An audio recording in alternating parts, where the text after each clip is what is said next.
As soon as Anna walked into our house, she made herself at home in the guest room as if deciding it was her own. Because it's closest to both the bathroom and the shower, and I don't have to go through the living room, so I don't have to see anyone's face. Not having to see anyone's face, she must have meant me, but since she's pregnant, I bit my tongue and didn't say anything harsh.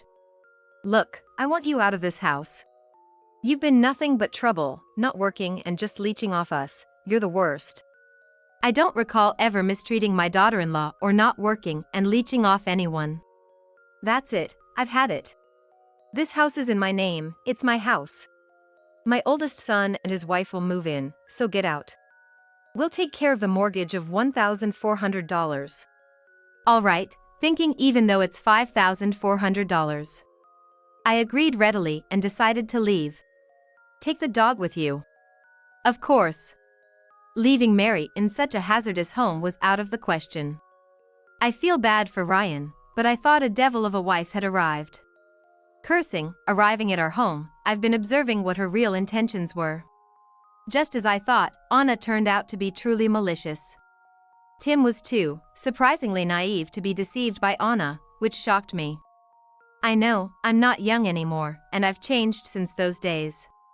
Still, I thought that's how you age together. Just like that home. Being fickle is a loss. Irresponsible you, who can't finish anything to the end, maybe endless torment fits you. Especially since your favorite young devil will be there with you.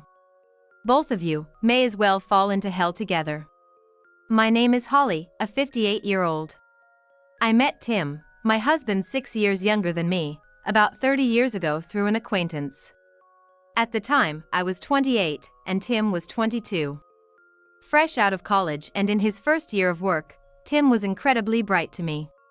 Tim, who liked older women, was good at pampering but also had a surprisingly gentlemanly and mature side, which made me take a liking to him.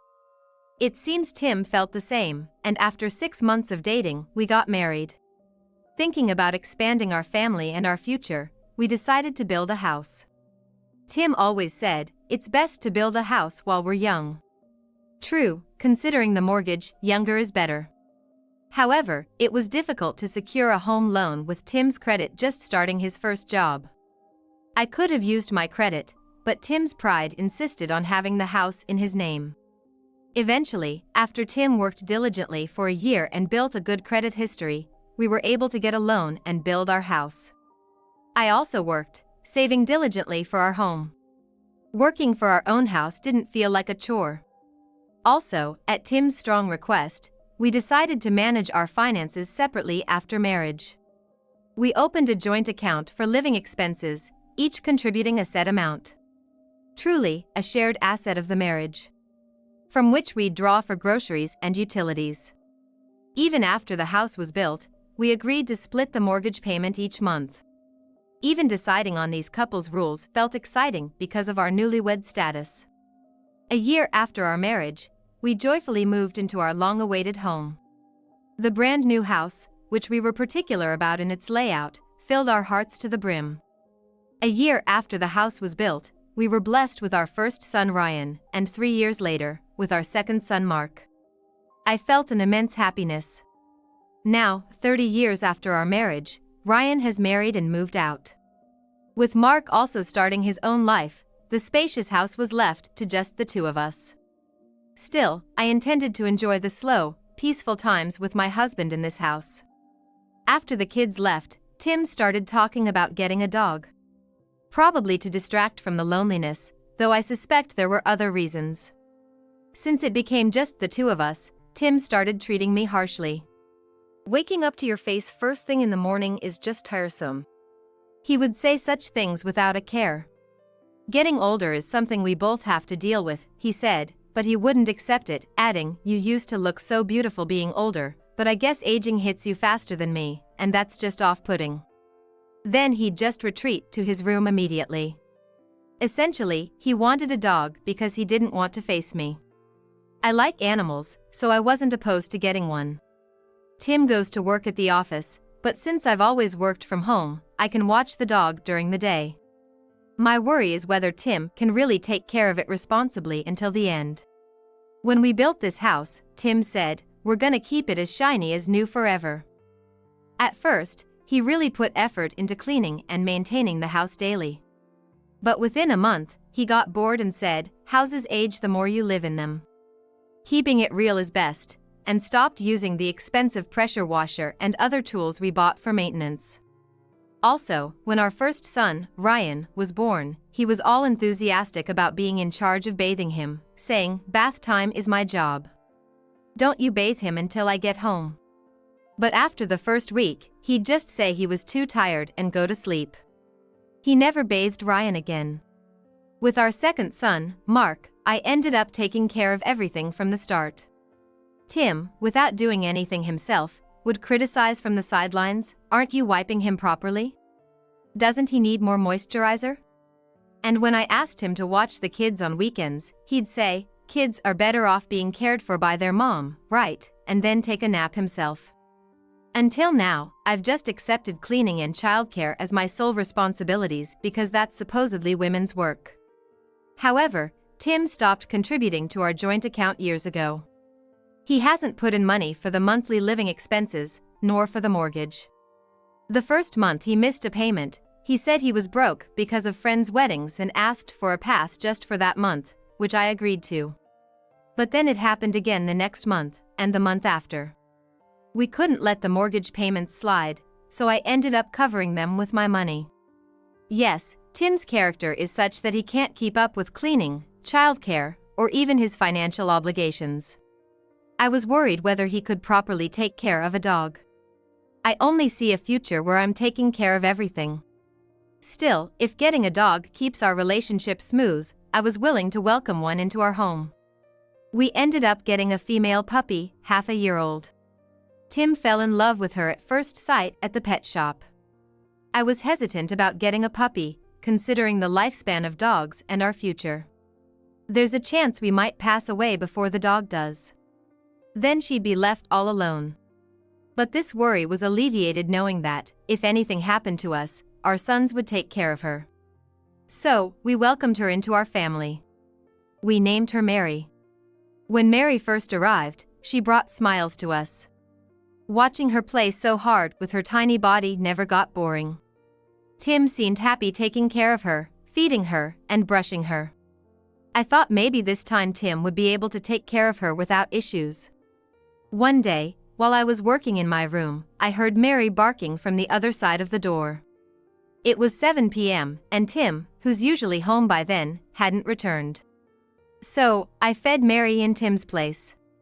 But from that day on, similar situations started occurring more frequently. When I casually mentioned to Tim that he seemed to be coming home late recently and that Mary was getting lonely, he said, "We've got a new person at work. I've been showing the ropes. So, you'll have to take care of Mary for a while." I expected it, but it happened sooner than I thought.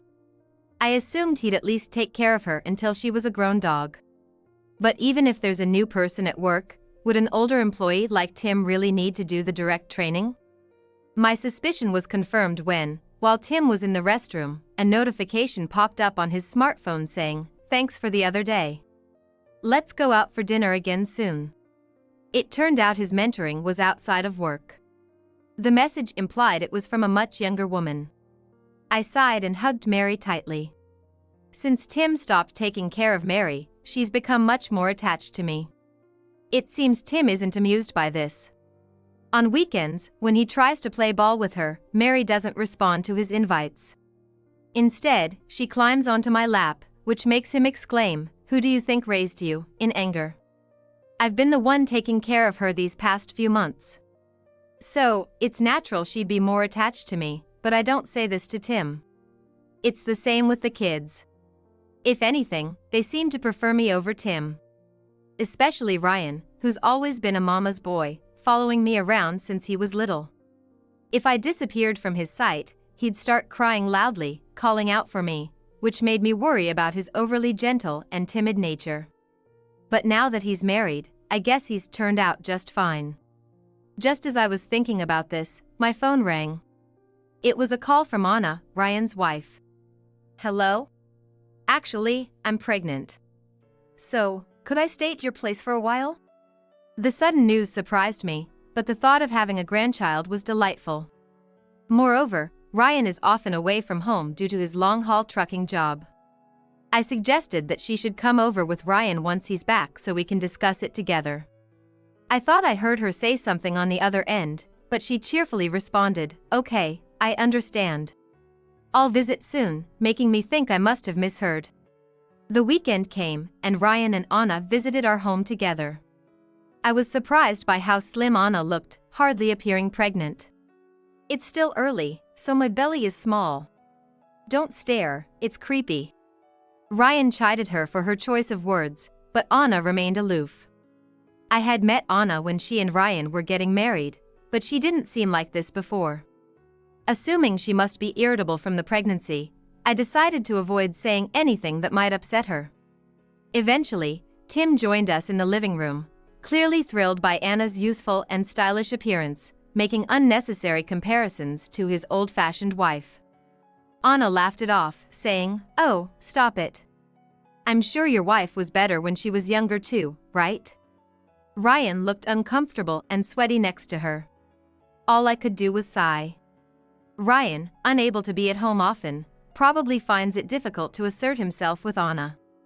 Moreover, it seems his current job was secured through one of Anna's connections. Based on her desire for him to earn more, prompting a career change after their marriage. "Sorry, Mom. Since I can hardly be at home, could you take care of Anna for a bit?" Despite my reservations about Anna, I couldn't refuse my dear son's request. Tim, eager for her to stay, blurted out, "Why not start tonight?" So, we agreed to welcome Anna into our home starting the following week. With a look of regret, Ryan hopped back into his truck for another long haul. Upon arriving, Anna immediately claimed the guest room as her own, stating, "It's closest to the bathroom and bath, and I don't have to see anyone if I don't walk through the living room." I swallowed my words, understanding she must be referring to avoiding me, yet I refrained from confronting her since she was pregnant. However, Anna seemed to be out late at night despite her condition, returning home around the last train. When I expressed my concern, she retorted, "Can you not? Pregnant women get stressed, you know," dismissing me. She wouldn't lift a finger for any household chores, expecting me to clean even the room she occupied. Tim excused her behavior, insisting she needs to rest, being pregnant and all. One day, Anna announced she'd be hospitalized for about 2 weeks for a checkup and asked for a significant sum of money, forbidding visits because the nurses will take care of everything. Worried about the baby's health, I complied, despite my concerns for Anna and the unborn child. After a tense 2 weeks, Anna returned from the hospital, noticeably tanner. "Did you get a tan, Anna?" I asked casually, only for her to accuse me of being insensitive about pregnancy-related skin changes. Deciding it was best to remain silent, I was shocked when she declared her dislike for dogs and kicked Mary, leading us to avoid Anna as much as possible. 3 months since Anna's arrival, I've confined myself to my room, working and avoiding any interaction with her. I've been bringing Mary's food and litter to this room so she doesn't have to interact with Anna.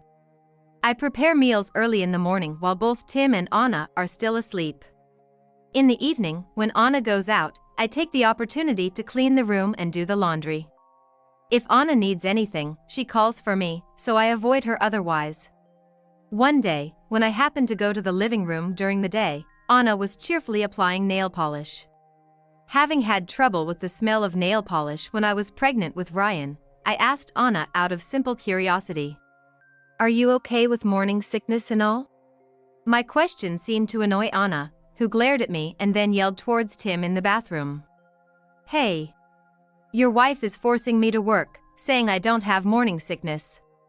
Hearing Anna's voice, Tim rushed from the bathroom and berated me, "What are you saying, you awful woman?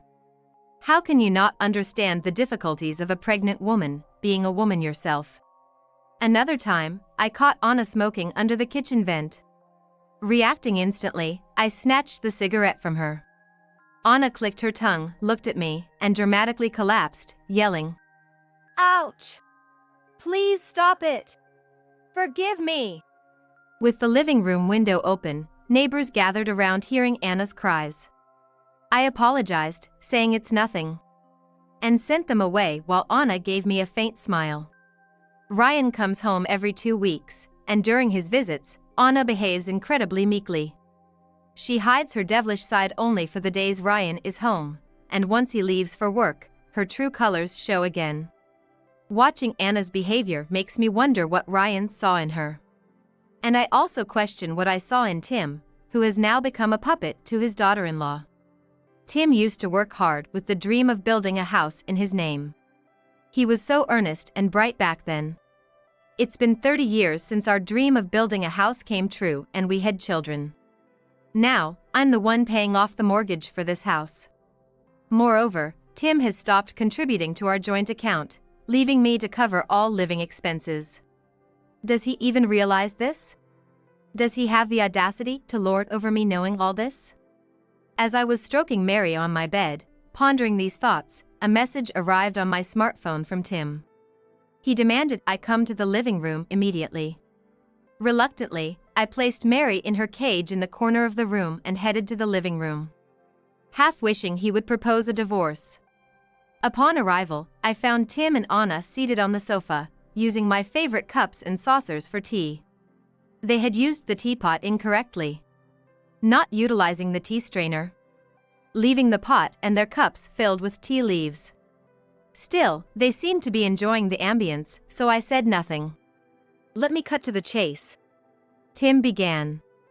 I wondered if he truly understood what that meant as he glared at me, seeing my nonchalant expression. "Listen, I want you out of this house. You don't work, and just leech off us. You're the worst. Did you know that Anna is a model? She's planning to continue working even after giving birth. She's commendable, unlike you who's not independent. I've had enough. This house is in my name, and it's my house.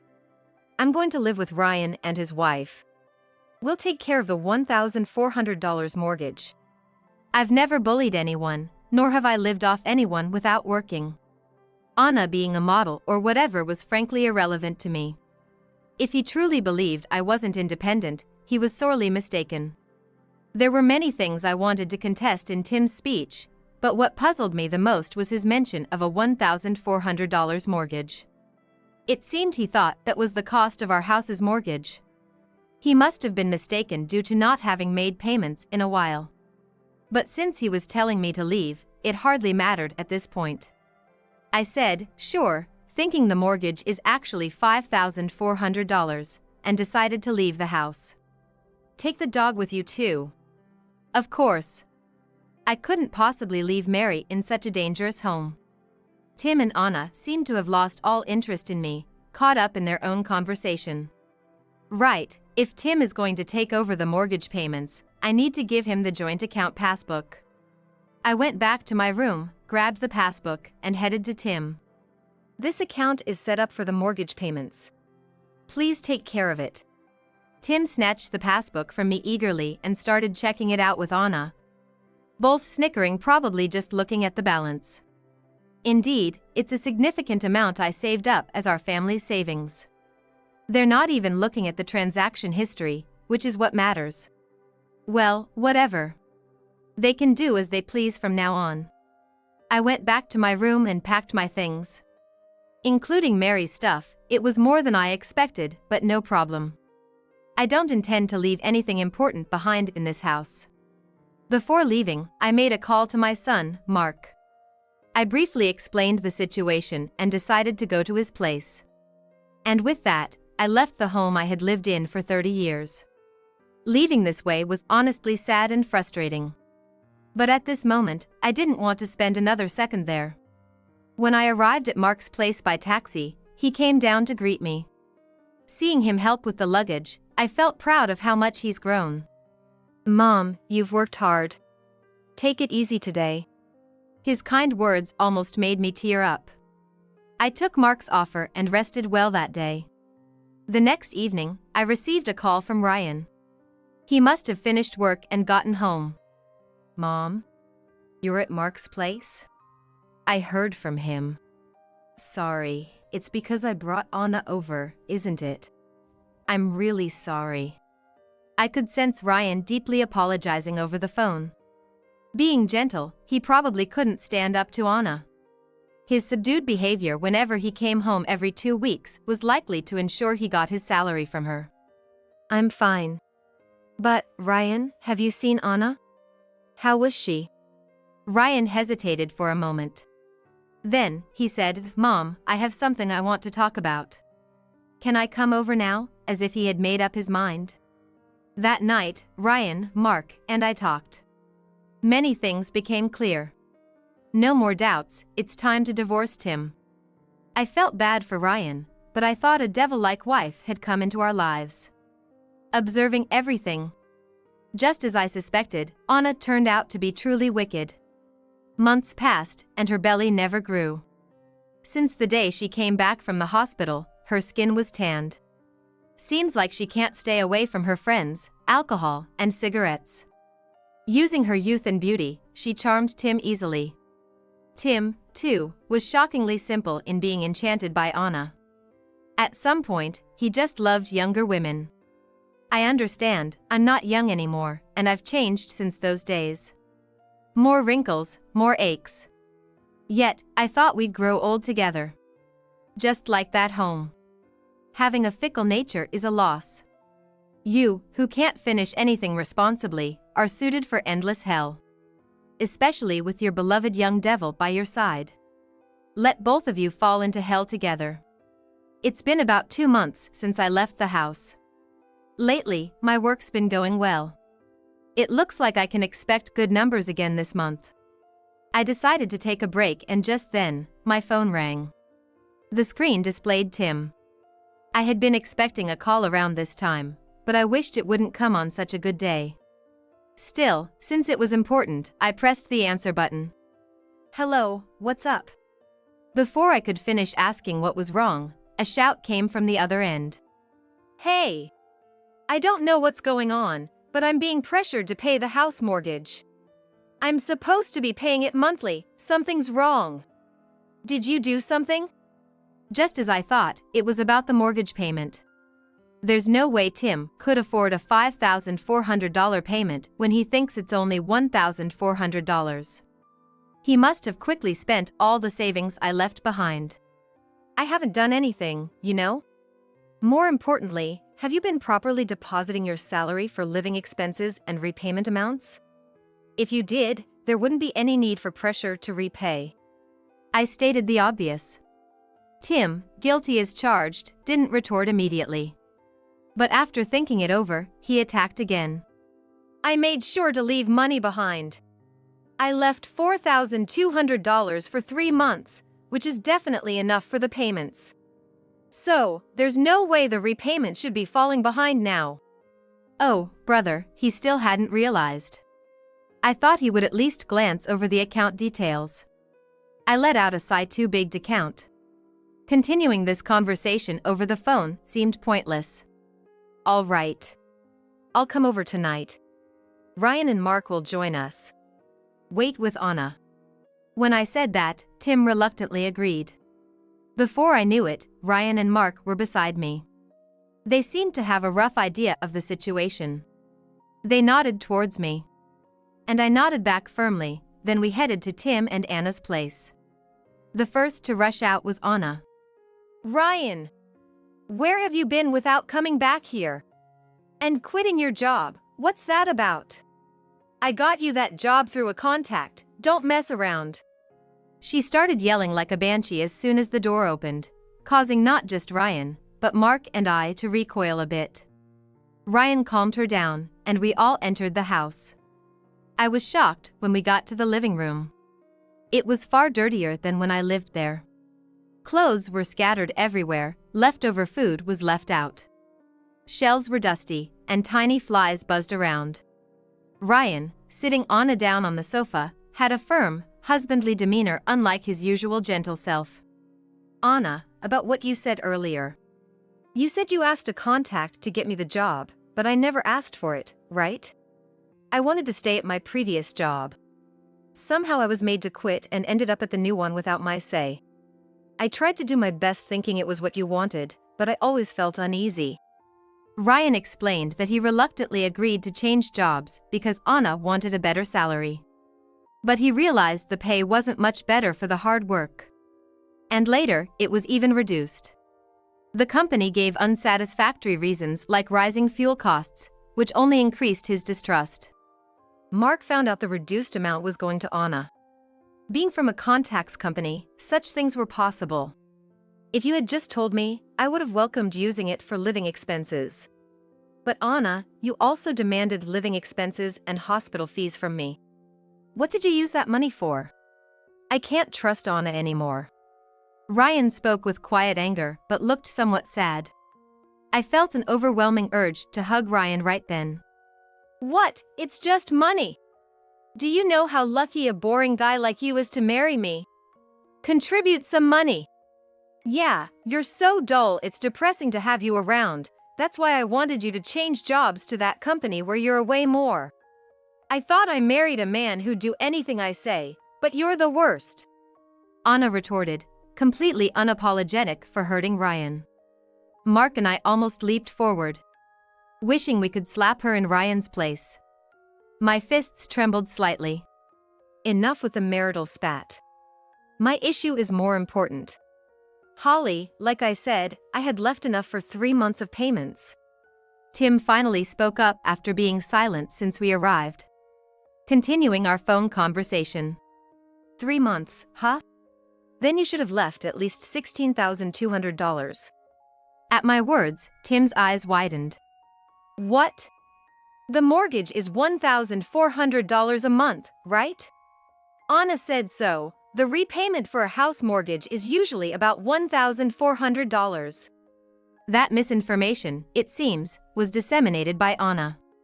Anna was nodding vigorously next to Tim. Yeah. My friend even said they bought a condo with a monthly payment of $1,300 to $1,500, saying it's the same as paying rent. I felt bad for bursting Anna's bubble, but this is a detached house where Tim was quite particular about the interior and layout, plus it's not even close to being cheap given its location away from the station. Tim had borrowed up to the limit he could afford and built this house on a 35-year mortgage. Hey, did you even look at the bank statement? There's no way the monthly payment for this house is only $1,400. At my words, Tim hastily pulled out the notification. Anna peeked over from the side. What? The repayment is $5,400? Tim turned pale and dropped the passbook. He should have double-checked when buying the house. Do people forget if they neglect payments over 30 years? Exactly, so $4,200 doesn't even cover 1 month. I couldn't help but smile. He mentioned leaving only $4,200, but I'll ask about the rest of the money I saved later. Wait. I wasn't told about this.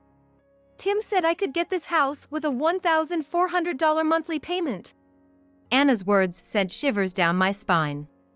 And surely I wasn't the only one. Ryan looked at them with an unexpectedly cold expression. What are you going to do?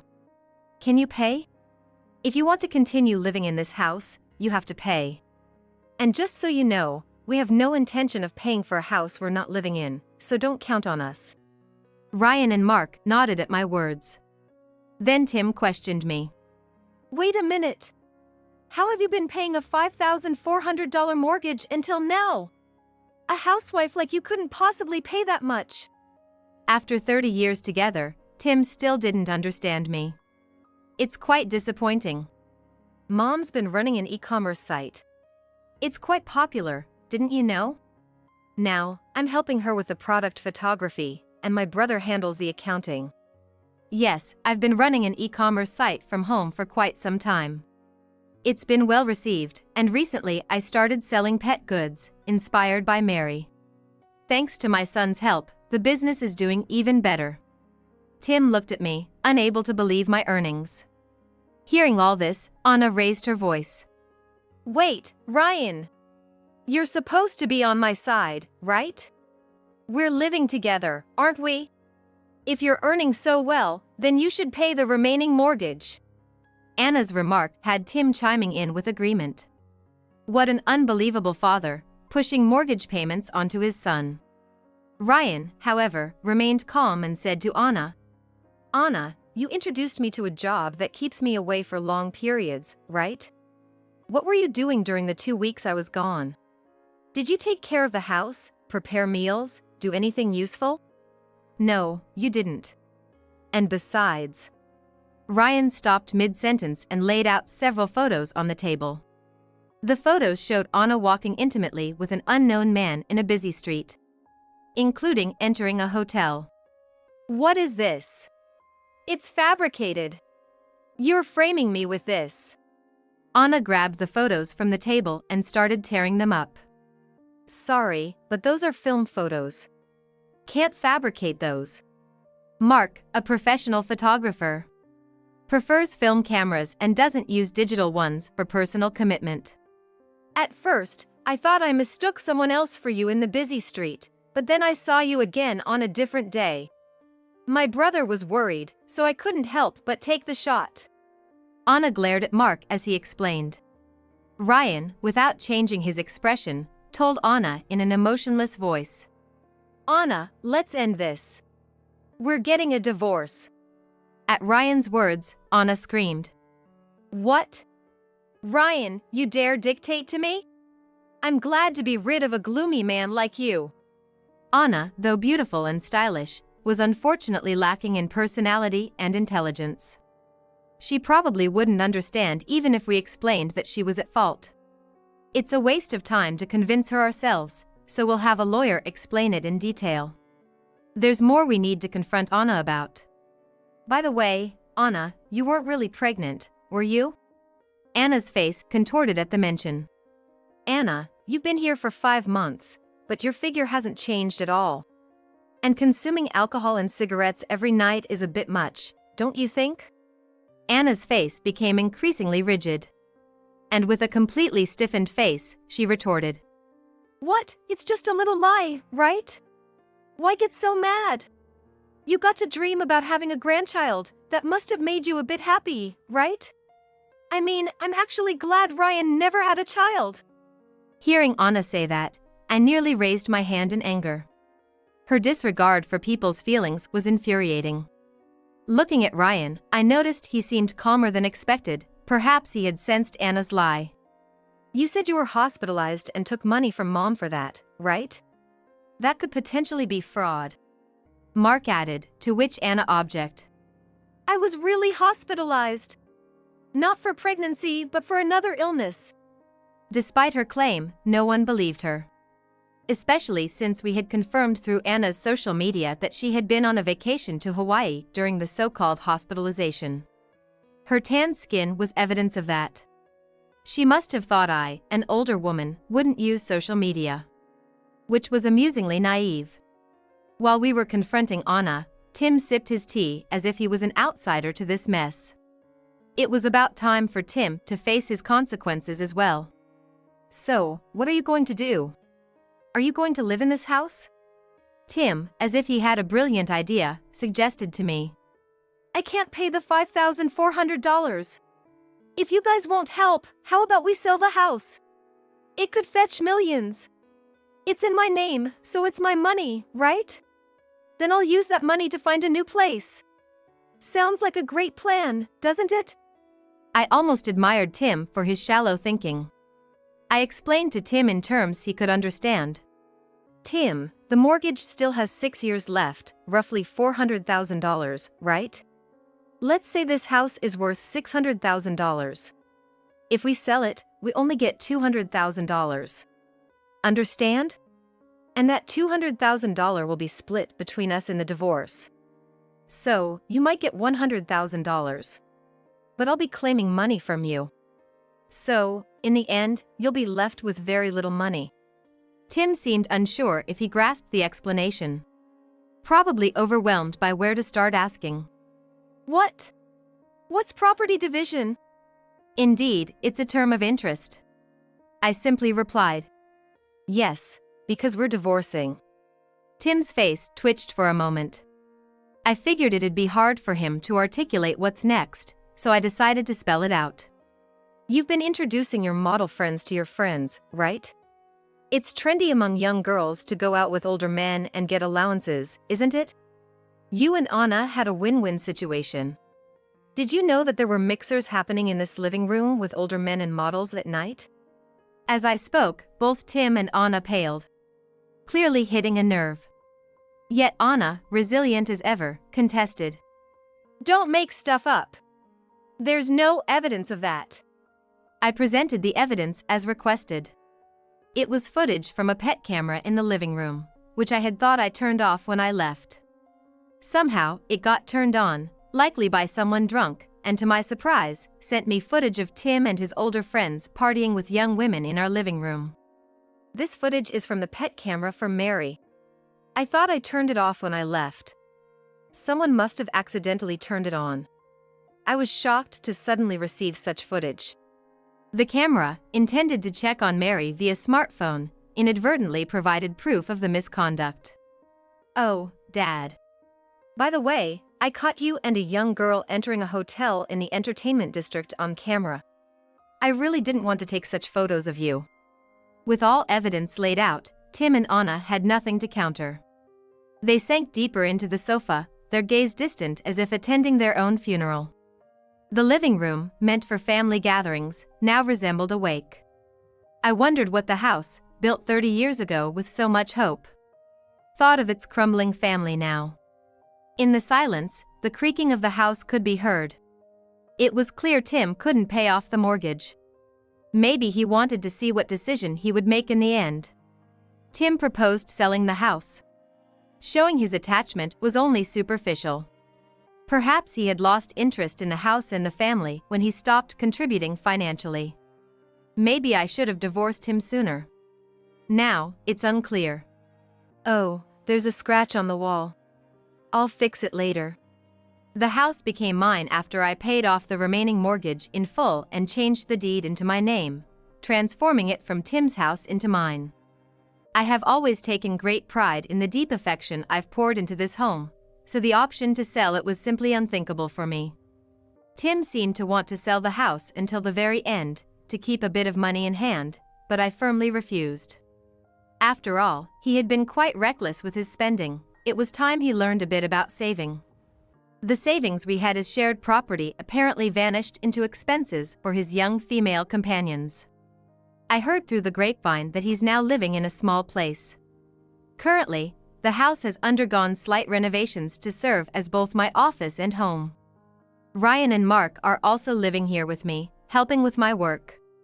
They've become indispensable ACE staff rather than just helpers. Mom, could you check this? Ryan has taken over accounting, leveraging his certifications. Anna and Ryan officially divorced through a lawyer. Ryan ignored her nonsense till the very end. There could have been legal implications for lying about being pregnant and taking money from me. But since her parents repaid the amount I gave, I didn't pursue charges. Kind Ryan regretted not being able to give me grandchildren. Let's take a break, Ryan, Mark. We sat on the lawn in the garden, enjoying the nice weather. We used to sunbathe in the garden when the boys were little. I'm the happiest right now. I blurted out, and the boys laughed together. We planted a small sapling in the garden, symbolizing a new beginning and wishing for future happiness. Mary chased around the sapling with interest. I wonder what the boys, and Mary will be like when this sapling grows big. I stopped pondering and decided not to think about it because I feel happy now. My sons waved at me from the balcony window. And Mary looked at their faces and barked cutely. It's another beautiful day today. I am happy now.